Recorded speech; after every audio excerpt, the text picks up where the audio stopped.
All right, welcome and thank you for attending today's presentation of soft skills. Well, this is Career Services. We're presenting to you today, and my name is Brenda Brinkerhoff. I am one of the Career Services Advisors with Independence University, and I encourage and welcome your participation. If you would like to contribute to the conversation, please use the chat bar. There's a lot to cover in today's presentation, so if you have questions that I'm unable to answer, then you can privately message me later on. Please stay all the way to the end, as I will be going over the many resources that Career Services provides as well. Continually throughout the presentation, I will be citing several resources that you will have an opportunity to review on your own time, so you might want to take notes. Now, without further ado, let's get started.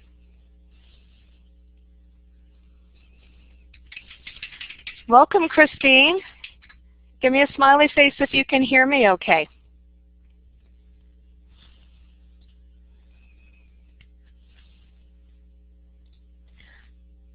Okay.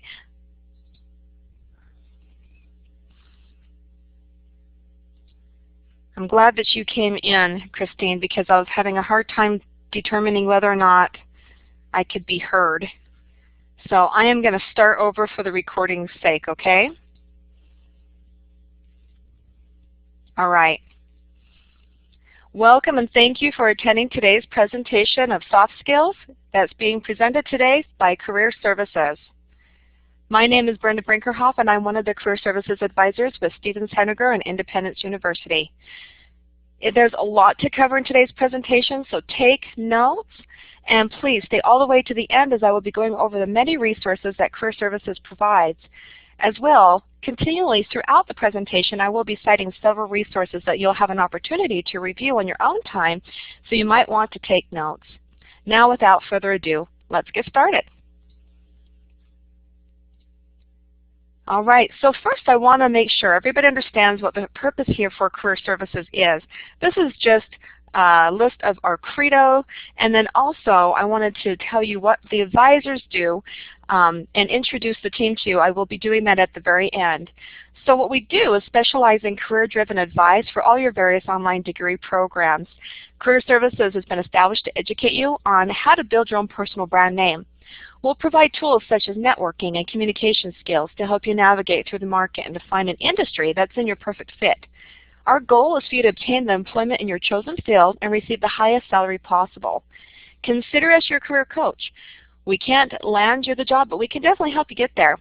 We'll provide employment opportunities either in advancements or promotions within your existing career, or just new positions altogether that you can apply for, and we'll help you write a business plan if you're an entrepreneur. Career Services is dedicated to the professional and personal development of our students.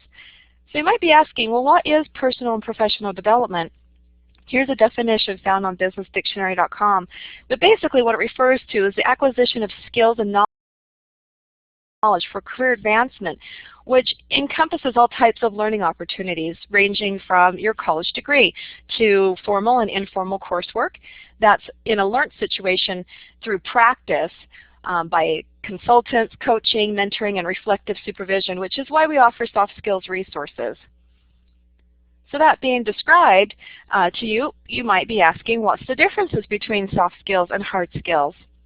Well, unlike hard skills, which are about a person's skill set and ability to perform a certain type of task or activity, soft skills are personal attributes that enhance an individual's interactions, job performance, and career prospects. Soft skills are often described by using terms associated with personality traits, the ability to be practical, and to just genuinely like other people. It's often said that hard skills will get you an interview, but you need soft skills to get and keep the job.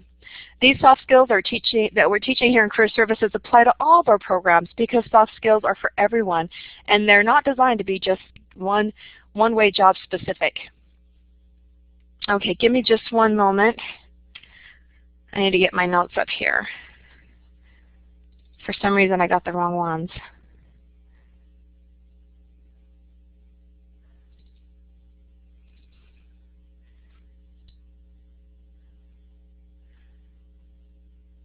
For some reason, I got the wrong ones. Give me 1 second.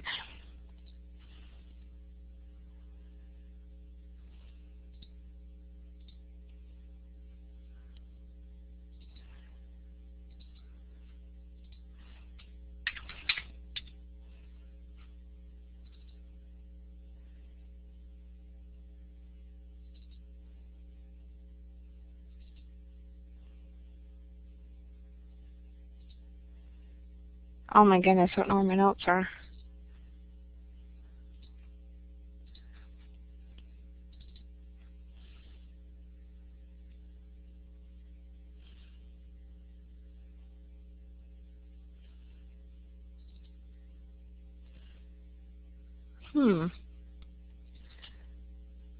What in the world is going on?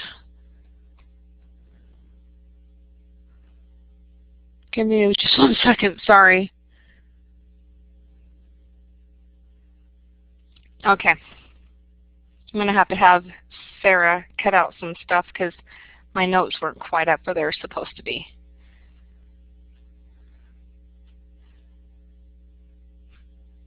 All right. Are you with me, Christine? Okay. Good thing this is just a recording for Shark. She'll cut this out. Anyways. Okay, so here are just a few of the attributes employers are looking for.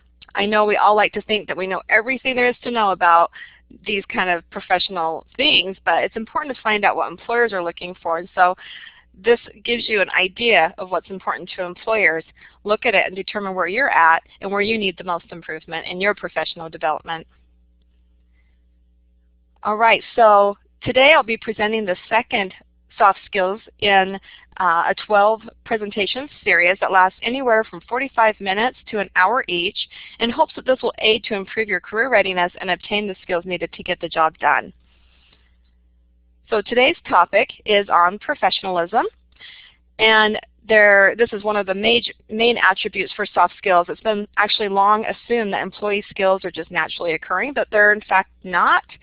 And businesses are only now realizing that employees lack the soft skills needed.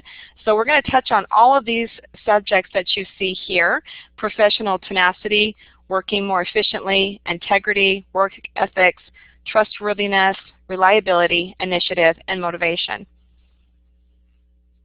First off, tenacity. I'm sure we've all heard of the word tenacity, but I would bet to say you've heard it in a sentence that went something like this: well, you've got the tenacity to ask me that. The word tenacity has been commonly known as used defensively in a phrase that seems to somebody that they've done or said something out of line. However, tenacity simply means to overcome the fear of failure. So in a situation when someone had the tenacity to ask you such a question, is just simply not afraid of what the answer will be. The definition of tenacity from Collins Dictionary says it's a quality or fact of being able to grip something firmly, forceful, stubborn, or persistent, holding together firmly, being very determined. As the definition may seem kind of pushy and clingy, it's actually what it takes sometimes to be victorious through moments of fear. By accepting that failure does and will happen is a healthy way of perceiving the world. In turn, it'll help you to avoid disappointment or disillusionment that could come from it.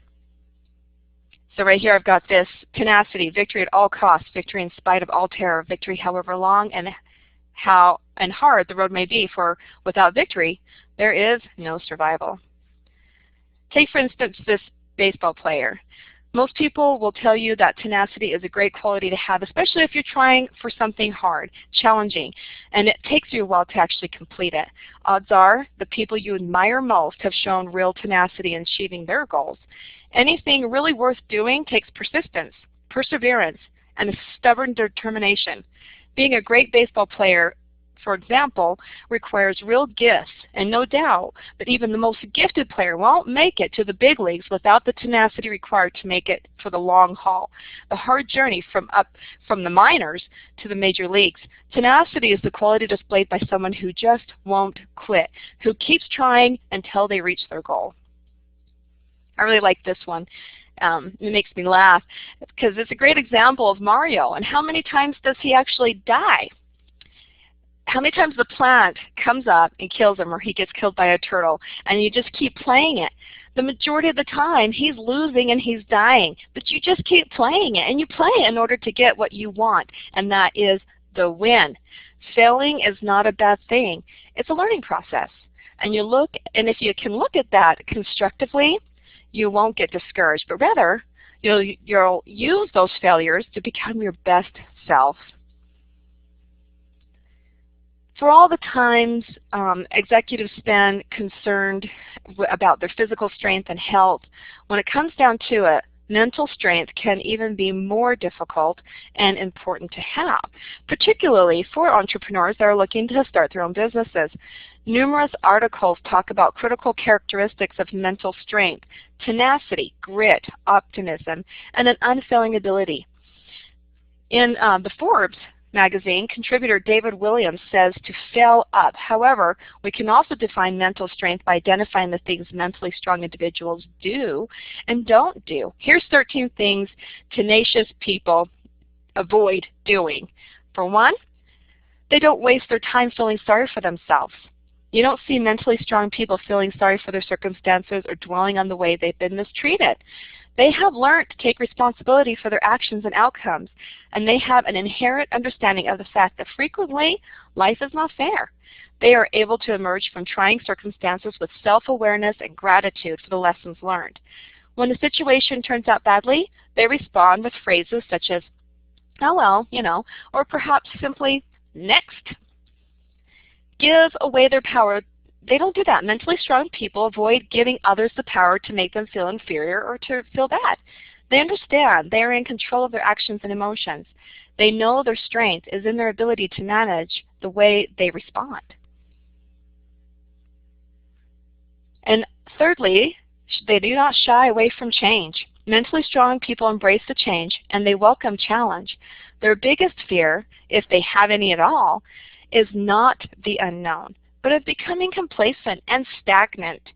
An environment of change and even uncertainty can energize a mentally strong person and bring out their best. Waste energy on things they can't control. Mentally strong people don't complain much about bad traffic, lost luggage, or especially about other people, as they recognize that all these factors are generally beyond their control. In a bad situation, they recognize that the one thing they can always control is their own response and attitude, and they use these attributes very well. Number 5, they don't worry about pleasing others. Know any people pleasers? Or conversely, people who go out of their way to displease others as a way of reinforcing an image of strength. Neither position is a good one. A mentally strong person strives to be kind and fair and to please others where appropriate, but is unafraid to speak up. They are able to withstand the possibility that someone will get upset and will navigate the situation wherever possible with grace. Number 6, fear taking calculated risks. A mentally strong person is willing to take calculated risks. This is a different thing entirely than jumping headlong into a foolish risk. But with mental strength, an individual can weigh the risks and benefits thoroughly, and will fully assess the potential downside and even the worst case scenario before they take action. Number 7, they don't dwell on the past. There is strength in acknowledging the past, and especially in acknowledging the things learned from past experiences. But a mentally strong person is able to avoid mirroring their mental energy in past disappointments or in fantasies of the glory days gone by. They invest the majority of their energy in creating an optimal present and future. Number 8, they don't make the same mistakes over and over. We all know the definition of insanity, right? It's when we take the same actions again and again while hoping for a different and better outcome than we've gotten before.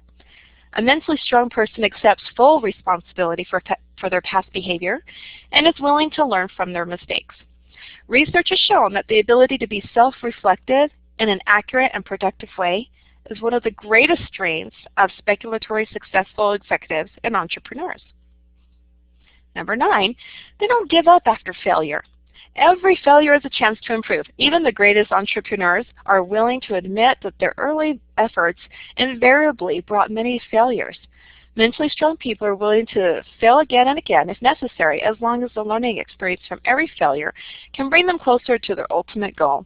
You've probably heard of the saying that you can't keep a good man down. And then number 11. I skipped resent other people's success. It takes a strength of character to be genuinely joyful and excited for other people's success. Mentally strong people have this ability. They don't become jealous or resentful when others succeed. Although they may take close notes on what the individual did well, they're willing to work hard for their own chance of success without relying on shortcuts. And then they don't fear time alone. Mentally strong people enjoy and even treasure the time they spend alone. They use their downside to reflect, to plan, and to be productive. Most importantly, they don't depend on others to shore up on their happiness and moods. They can be happy with others, and they can also be happy alone. Feel the world owes them anything, particularly in the current economy. Executives and employees at every level are gaining the realization that the world doesn't owe them something, like a salary or benefits, or a comfortable lifestyle, or regardless of the preparation and schooling that they've gone through, mentally strong people enter the world prepared to work and succeed in their merit at every stage of the game. And then lastly, they don't expect immediate results, whether it's a workout plan, a nutritional regimen, or starting a business. Mentally strong people are in it for the long haul. They know better than to expect immediate results. They apply their energy and time to measure doses, and they celebrate each milestone and increment of success along the way. They have the staying power, and they understand that genuine changes take time. Do you have mental strength? Are there elements on this list you need more of? Well, that is summing up professional tenacity in a nutshell. And then I just really liked this picture. To make our way, we must have firm resolve, persistence, tenacity. We must gear ourselves to work hard all the way. We can never let out by Ralph Bush. All right, and then on to the next subject, working more efficiently. And I really like this picture here as well. It has the gentleman there trying to push the stone uphill all by himself. Because sometimes life seems like everything is an uphill battle. Actually, the key is to put first things first. Things which matter most should never be at the mercy of things that matter the least. Ask yourself the question, what in your professional life or in your job is the number one thing that's most important? As well, ask yourself, what one thing, if you did it consistently and effectively, would generate amazing results? Good questions. So here's this table. If you think of those questions, and I implore you to consider the following chart. To help you out, consider which quadrant your answer falls in. For example, if it's an urgent situation that's very important, then you would be in quadrant 1. And you would be able to handle things like unscheduled rework, where it's just given to you at the last minute to deal with. So that creates a change.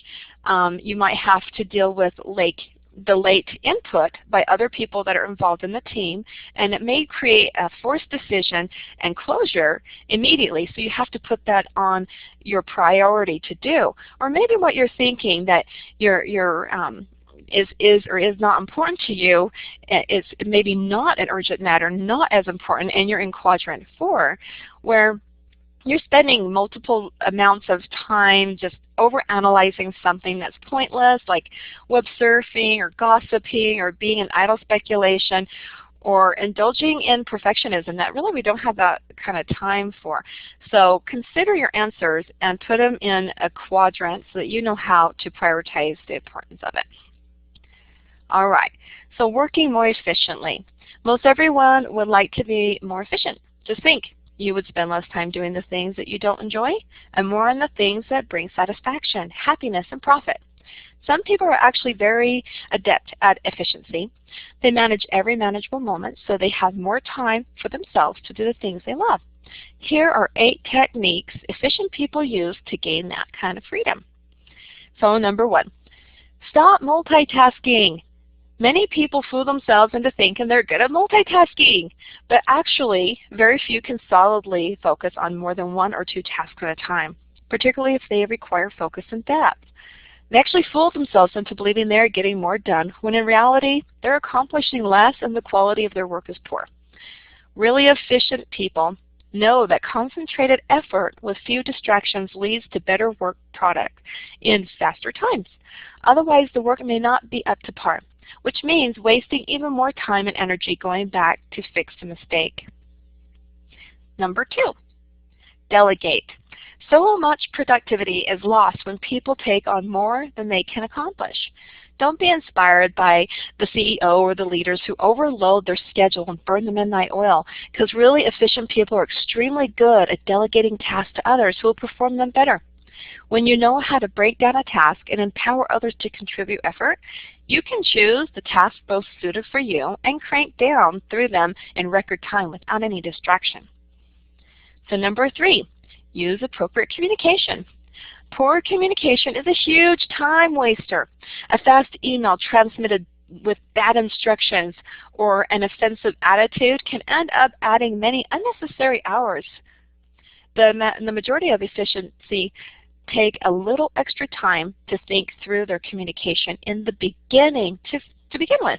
They consider their objective when deciding to get on the phone. They craft their emails with purpose using the exact language necessary to get the desired effect. It takes a little more time at the beginning that can actually shave days from a project if done right. Number 4, apply structure to the schedule. With all the available scheduling and the productivity tools, you would think more people would feel they have a handle on their schedule, and yet often people feel their schedule drives them instead of the other way around. Efficiency fanatics create standard routines in their schedule so they can achieve a disciplined approach and be ready for the important event. The more you control the calendar, the easier it is to make room for the unexpected. And number 5, give everything a proper place. A lot of time is wasted chasing down lost items. Keys, pens, clothes. You can get distracted and maybe frustrated, especially when you have something important to do or somewhere important to be. People get really efficient from being organized. Establish a home for all the items that you have. Factories that practice and create these common homes for necessary tools in their trade find they're more productive, and you can do the same. Organize your clothes, papers, and electronics in a way that you can easily find what you're looking for. And it may take you a few extra minutes to put things away, but you'll save a ton of time and irritation from having to search for what's important when you need it. Number 6, time activities. Do you really know how much time you spend productively versus how much time you waste? I often know that I am talking on the phone with someone who takes efficiency seriously because they tell me when the call is going to be almost over. Efficient people set a time for each of their tasks and work to keep the schedule. Try logging your time on conversations and activities for a week. Then spend the next week setting specific times for similar activities and work to reduce the time with similar output. You'll be pleasantly surprised at the gains. And then number 7, commit to downtime. Tired and overworked people don't perform well. People pleasers will sacrifice their own downtime thinking they are benefiting others, but in truth, they distract from productivity.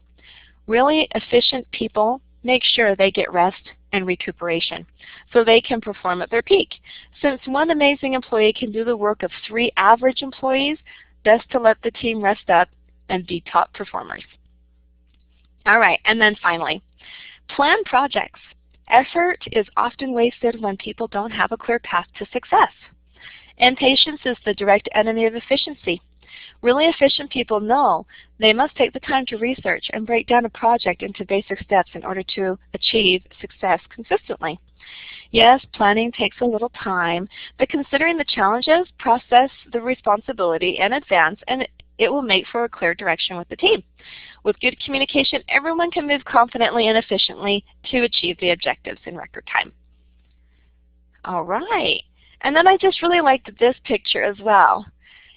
And it's from Abraham Lincoln. He says, if I had 6 hours to chop down a tree, I'd spend the first 4 hours sharpening the axe. And that is so very true when it comes to efficiency. All right, let's move on to the next subtopic, walking in integrity. True integrity comes from honesty, taking personal responsibility, and adhering to a code of moral values. People who have high integrity say what they mean, and they mean what they say. Integrity is a consistency between what we say we value and what our actions say we value. Integrity is to treat others with the same way that they'd like to be treated, known as the golden rule. An ethical person often chooses to do more than the law requires and less than the law allows.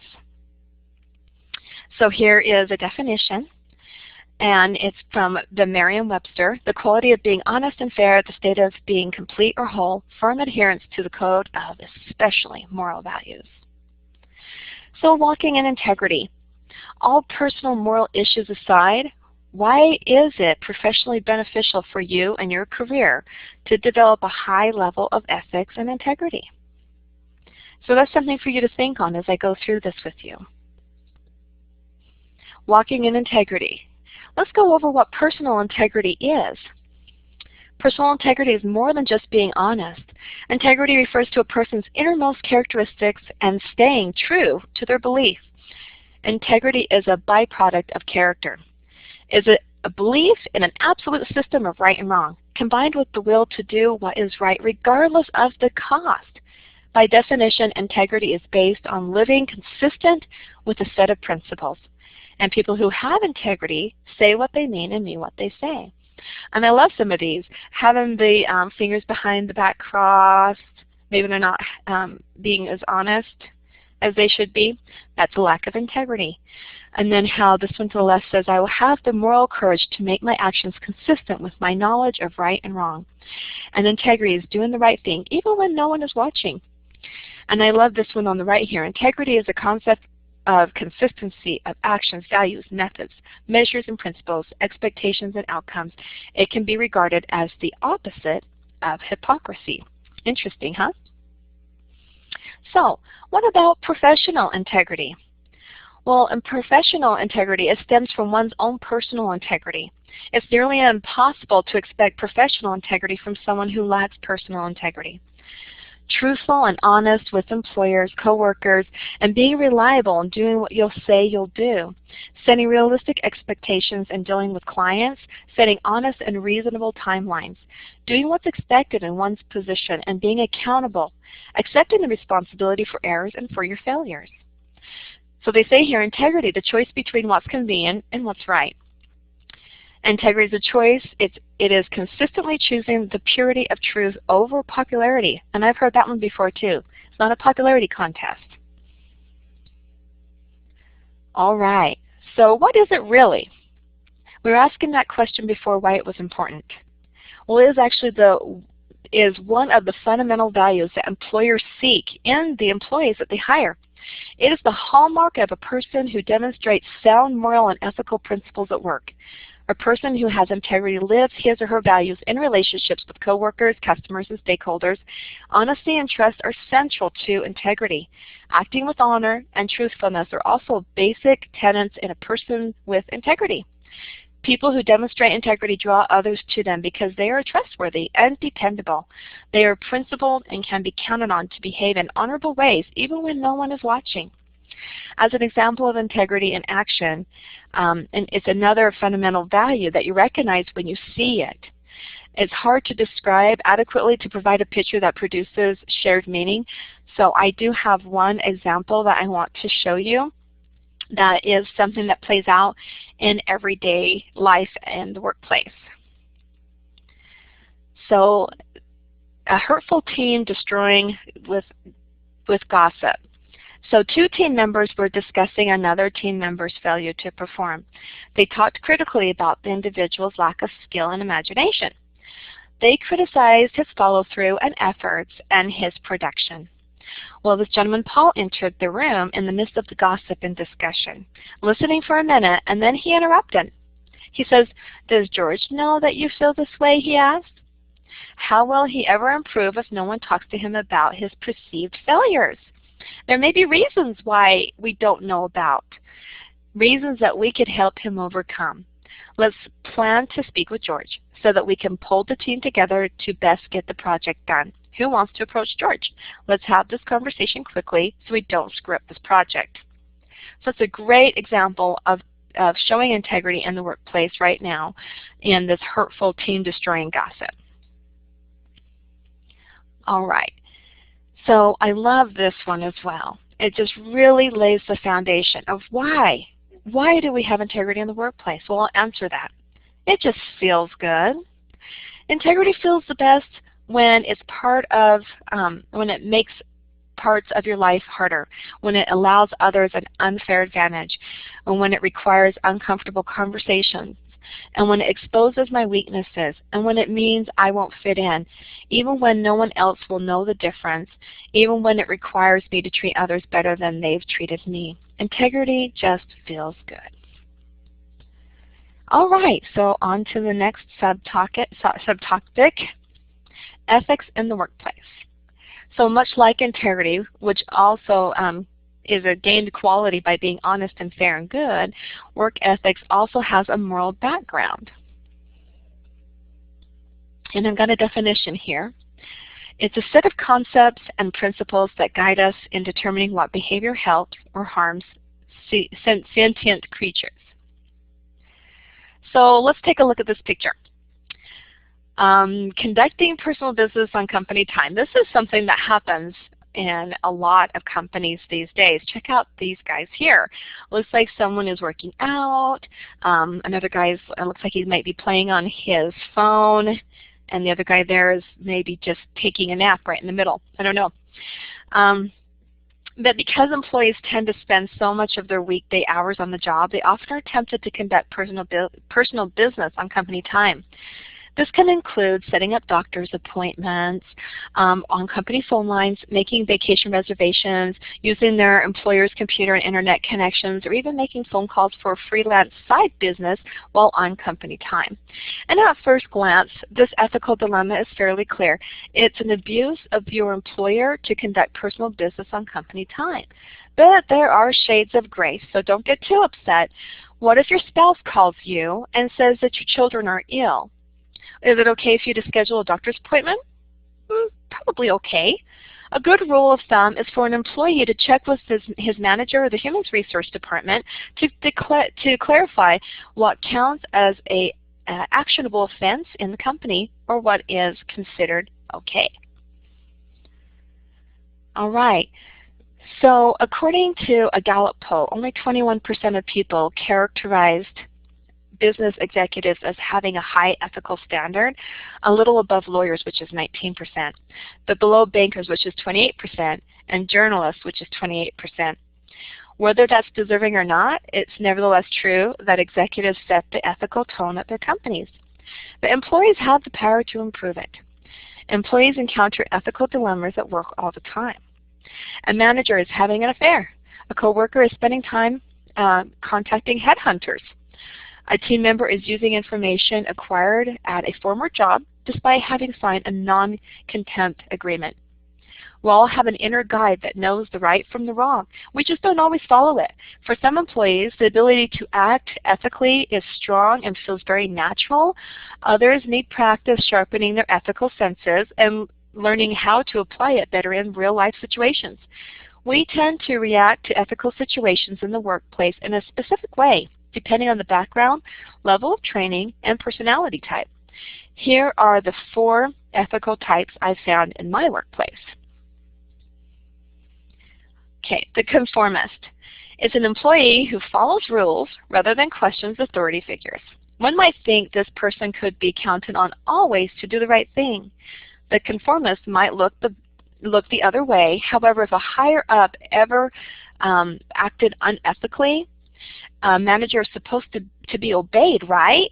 Well, this person will run into hard work-related conflicts unless there are strict rules and well-defined consequences for not following them. And then there's the negotiator.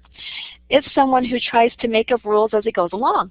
When faced with a sketchy situation, say a coworker is drinking on their lunch hour, this person might wait to see if the behavior affects his job in any way, to see if the drinking gets any worse, or to see if anyone else notices.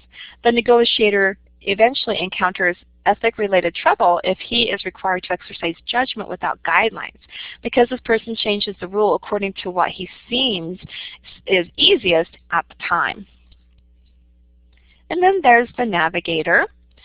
And it's someone who conforms with a situation in which people are behaving unethically, is able to rely on an innate ethical sense to guide their actions, even if these decisions aren't easy. This person has a sound moral compass which provides the flexibility to make choices, even unpopular ones. The navigator's ethical sense imbues her with qualities of leadership. Other people respect and count on this person.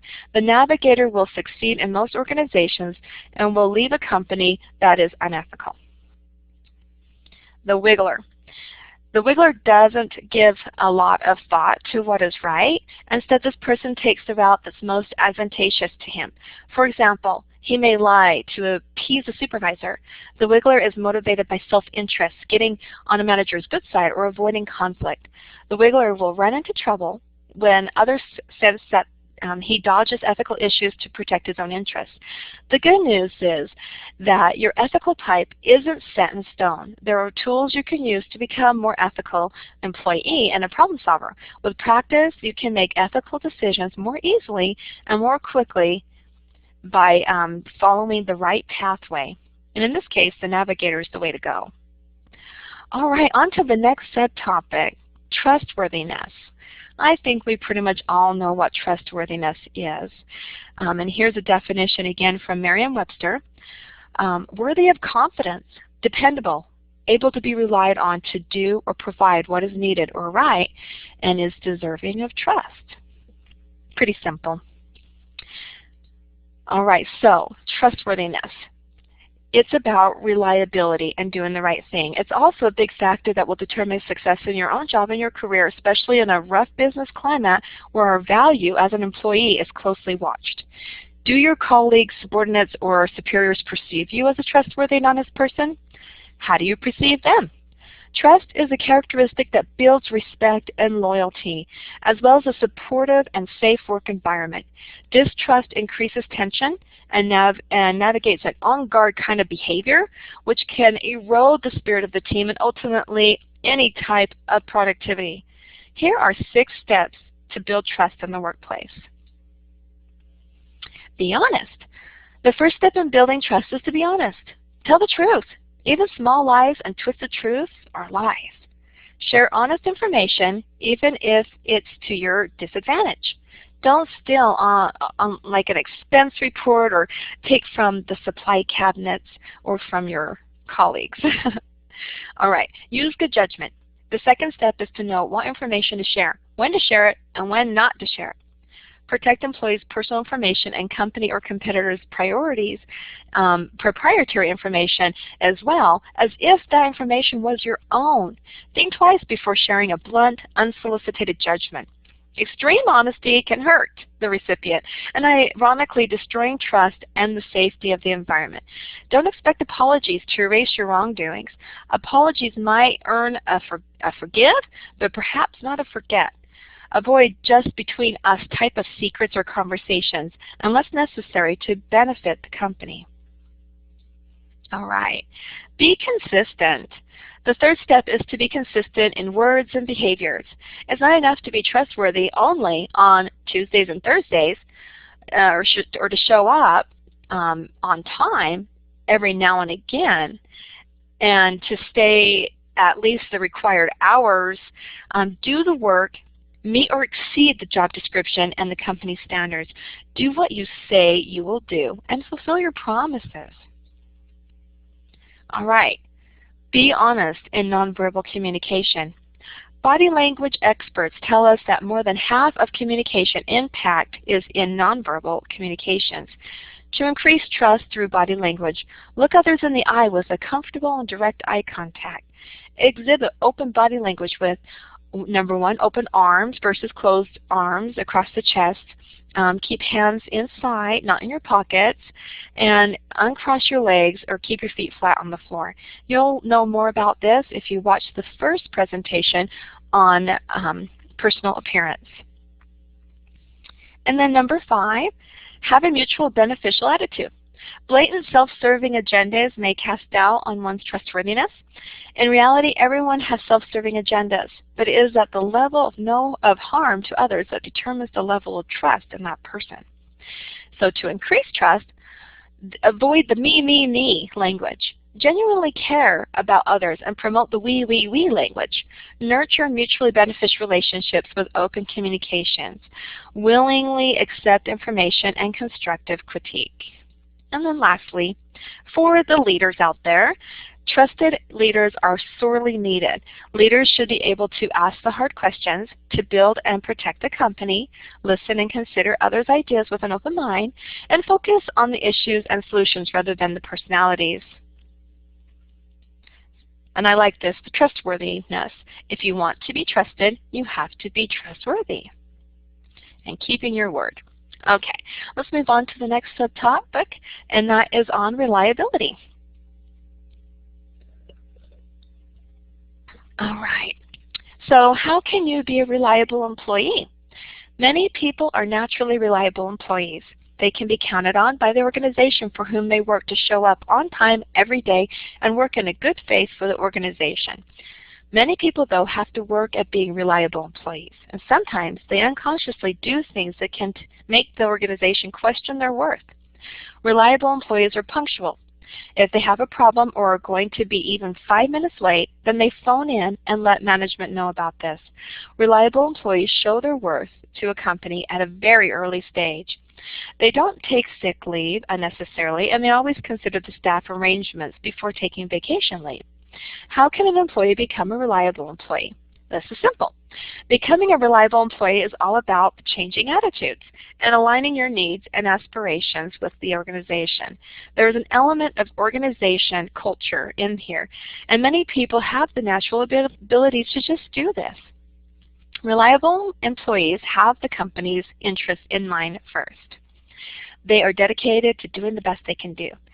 They're open to train new employees and are always doing what they can do with the best of their abilities. Reliable employees will work sometimes extra hours if the situation it requires it. And like we said before, you want to take the time to have your R&R, so don't overdo it. Employees that are reliable will sometimes work late or on the weekends if it's needed. A reliable employee does her job with minimal error. She's a person that can be counted on.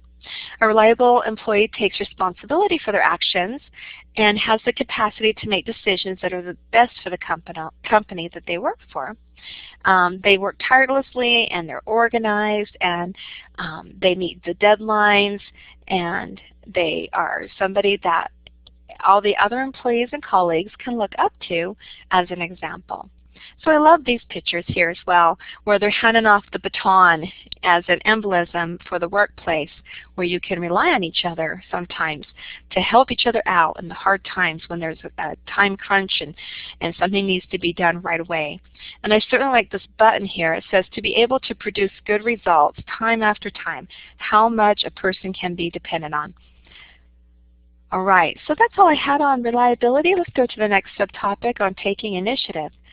In these tough times, it's absolutely critical for you to continue to demonstrate your value to your employer, your client, and to colleagues on a daily basis. Adding value is the buzzword for safeguarding your career and propelling yourself to the top of your professionalism. Showing initiative is a must-do in demonstrating your values at work. Initiative correlates strongly with personal achievement and professional development.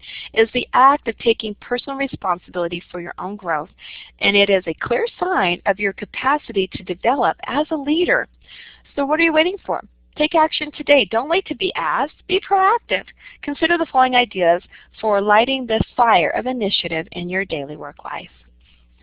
All right, so be alert for ways to make something work better. Make the suggestion, volunteer to take ownership for getting something done. Take it upon yourself to be the first to adopt and implement a new company policy. Stay alert for ideas to simplify processes and find new and better ways of doing things. Proactively suggest those improvement ideas and be the example for implementing those processes. Also stay alert for ways to save money and reduce costs. Raise your hand to communicate these suggestions as quickly as possible. Reach out to colleagues and team members who need help. And be the first to volunteer for those top projects and assignments that always need to be done. Always think ahead. Preempt likely obstacles with well-thought-out plans that take those obstacles into consideration.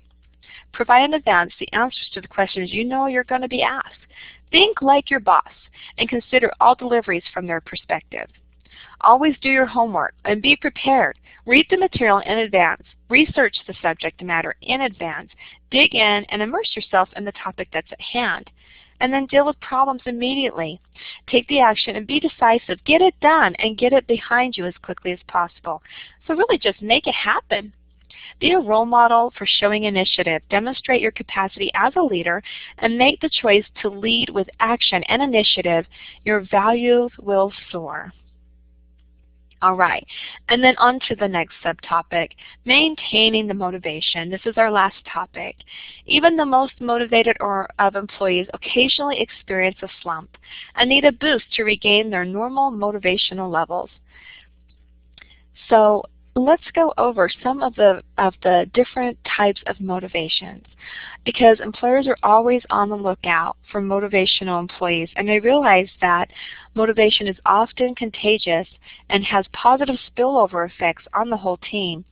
Even the most motivated of employees, however, experience an occasional slump and need a boost to regain their normal motivation level. Here are some career experts that have 7 methods to stay motivated at work and enhance performance when you're going through a period of low motivation. Clarify your goal. Nothing is more motivating than working haphazardly without having a clear vision, mission, and set of objectives for your work. Without a clear vision and knowledge of your work and how it's going to impact the big picture, you may well end up spending a lot of time on urgent, unimportant matters rather than tasks that positively impact the big picture. Clarify in no uncertain term your vision, your mission, and objective, and focus on them, beginning always with the end result in mind. It is remarkable what you will achieve once you have honed in on the precise goal and can focus on them and visualize yourself and your achievements. Also establish a clear game plan for achieving your goal. Once you have clarified your vision and goal, formulate a detailed strategy for getting there and chart your progress on a regular basis. Break down large, complex projects into a series of manageable tasks that are interesting and achievable. Having a blueprint for success that is composed of clear, sensible milestones and achievable interest tasks will greatly simplify and lend meaning to your daily routine, and will also give you a feeling of control over your work and the deadlines. For instance, for me, to come up with soft skills like I do, it takes a lot of work, and so I divide that up throughout my month to be sure I have enough time on each of the subtopics so I can present them clearly. All right, and then 3, ride the wave of your success. Success is stimulating. Work hard enough to achieve successful results and see how motivated you are to achieve further success as you excel in your performance. Work hard and aim to overachieve your goal and to ride the momentum of each success to achieve further successes. Remind yourself that once your vision is clear and you have a set of well-defined, reasonable objectives, the milestone to reach, the secret of success is hard work, creativity, and perseverance. Aim to ride the wave of each success to further the next success and channel the positive energy to achieving similar superlative performances in your next task or project. And then reward yourself. Reward yourself as you achieve the objective and reach this specific important milestone. Plan ahead what forms this reward will take and what tasks and projects resulted from it. What will that reward be? This will give you something to look forward to, an extra drive to get there, and a surge of excitement and enthusiasm when you do finally obtain that goal. Did you get to reward yourself? What better thing can you ask for? All right, and then keep things in perspective. It's important to keep things in perspective and always remind yourself of why you work. Besides the pay, it's often about realizing your potential, feeling alive and useful, feeling connected, making a difference in the world, expressing creativity, and expanding your skills and ability, helping others, and contributing to the community. List the reason you enter into the field and are in, and when you are in tough times, remind yourself of why you do the work that you do. Also remind yourself that work is work and that you have a life outside of work to look forward to and enjoy and make a difference in it. All right, maintain a healthy work-life balance. It's very easy to lose yourself at work and forget what waits you when you get home. Maintaining a healthy work-life balance is essentially a necessity for you to feel genuinely motivated and have an overall well sense of being. Make sure you take the time to do the things you like to do outside of work, whether it's be connecting with friends and family, or exercising, or reading, or maybe taking your courses, shopping, or other type of hobbies and activities that channel your creativity and your energy. Having something to look forward to after work will see you through moments of drudgery at work when your motivation and energy levels are not at their highest, and they could be. Just think of what is waiting for you after. All right, and then lastly, being positive. Negativity is a contagious affliction that drains you of your energy, slows you down, and saps your enthusiasm and blinds you of the reasons that you even work to begin with. Avoid the negativity at all costs and concentrate on positive. To do this, listen to a motivational tape, to music that particularly inspires you. Read a motivational book. Talk to inspired people that are around you. Surround yourself with positive stimuli and concentrate on the reasons you work. Find things to laugh about as long as you're not laughing at your peers or whatnot, but count your blessings at every opportunity. Focus on positive regardless of how small or inconsequential they are, whether it be a positive remark from a peer or your boss had complimented you, accomplishing your daily goals earlier than later, overachieving on a small delivery. Work well with people and think of a looming vacation that's coming up. Complete a difficult task or any other positive stimulus such as those. All right. And I really just liked this too. So now, motivation, whatever you do will be insignificant, but it is very important that you do it. So now go get motivated and take into practice all the things that you've learned today. All right, that completes today's presentation. We discussed each of the subtopics that are listed here. I hope these have helped you gain the skills necessary, and good luck in all your future endeavors. This would be the time for questions. For those that are attending the live recording, we've already taken attendance. And for those who are attending the recording on Shark, would you please email online.careerservices@stevenshenniger.edu. Tell me which recording you listened to and on what date. Please include something that you've learned from today's presentation in your email. And thank you so much for participating. Thanks for reviewing each and every soft skills webinar. Please join us March 25th when I will be presenting on organizational skills. And for additional resources and links, continue to please watch. These are the topics and dates for the upcoming soft skills I'll be presenting throughout 2014. Please mark your dates on your calendar and try your best to attend the live session, as you will be able to participate and contribute that way. These are the references that are in the materials I presented today. They're all reliable resources, and I encourage you to take note of them, research and study them on your own time for additional value insight on the presentation. There are a total of 17 different resources. And so here's another page of them. And then please take advantage of Career Services' other sources of that you could go to. There's 22 video series on professional development that can be found on YouTube.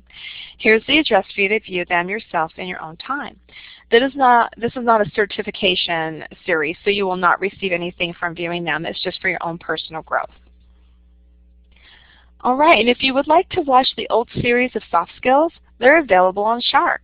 Here's the website, Click on Videos and Webinars, scroll halfway through the page, and you'll see the soft skills come up. If you want to see more, then click on the archived webinars below for more topics. There are 2013 recordings and there are 2012 recordings. If you watch any of these recordings, you are eligible for a certificate if you attend at Stevens-Henager or Independence University. And finally, this is our department. If you need to contact your career advisor or you don't know who it is, go ahead and email us again at online.careerservices@stevenshenager.edu and request to know who you're working with. Thank you again for attending, and have a wonderful rest of your day.